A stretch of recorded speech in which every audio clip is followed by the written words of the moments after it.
Chapter 5 The King of the Beasts. The woods continued to get darker and thicker. Walking was becoming more and more difficult. The companions had to watch the road carefully, and the Tin Woodsman's axe came in handy as he cleared the way.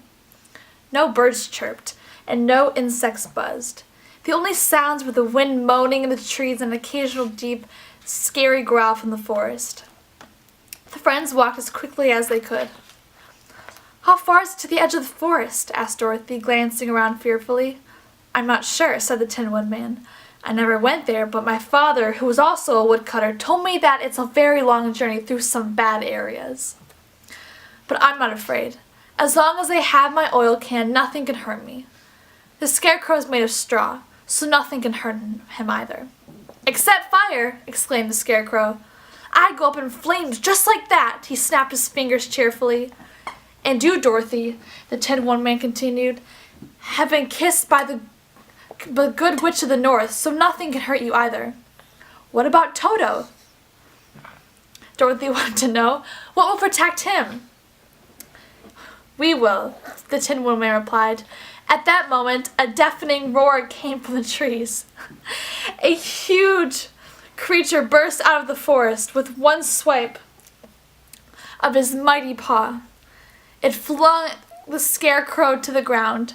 Straw flew everywhere, but the Tin Woodman bravely jumped into the fray. He too was knocked down with the swipe of the beast's paw, and he lay very still on the road. Then the beast turned to stare at Dorothy and Toto. It was the biggest lion that Dorothy had ever seen. It was as big as a horse. Suddenly Toto, barking furiously right at the lion. As the lion opened his huge mouth to gobble the dog up, Dorothy dashed past Toto and slapped the lion on his nose as hard as she could.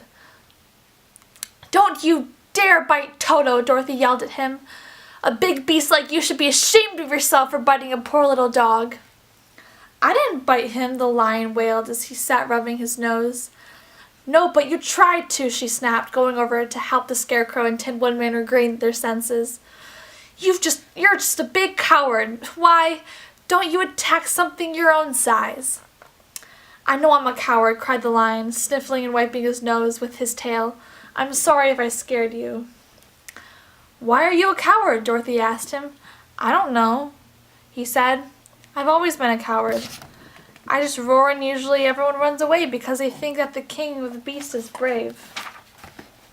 "Well," said the Scarecrow, "we're going to the Emerald City. I'm going to ask the Great Oz for a brain. The Tin Woodman wants a heart, and Dorothy and Toto want to go home to Kansas.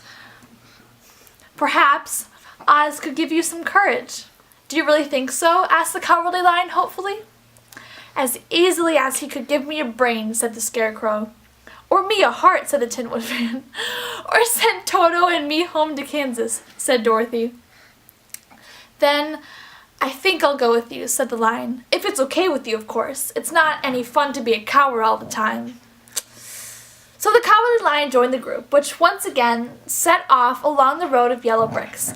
They walked until it was dark, then stopped for the night under a huge tree in the forest.